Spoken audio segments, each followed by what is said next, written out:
course niya kita ining adlaw ato gining gigahid sa matag tuig pagbisita sa atong mga loved ones nga magingon kita departed na ahead sa ato, no? So this is part of the tradition and culture sa atong mga Pilipino.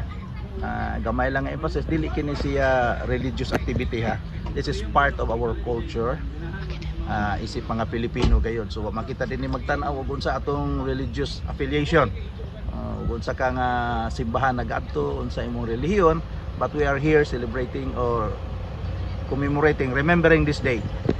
Part sa atong tradition sa mga Pilipino. Din ni akong mama, no? My late mother, si Natividad Monsanto. Niya po din ni akong apo. Akong ikaduha nga apo, who died a year ago. Niya po din ni si Lail. Amo kong kita bisitahan.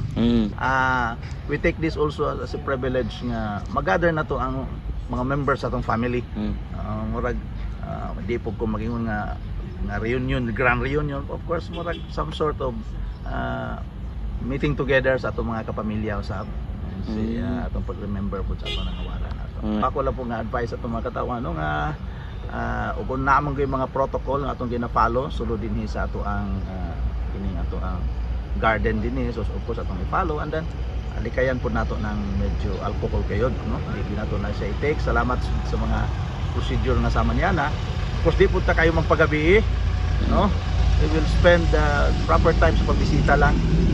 Ito mga protocol uban sa kuan nga wala na ng mga noise during the gabi, ato sigurong i-observe. Ana lang tingali.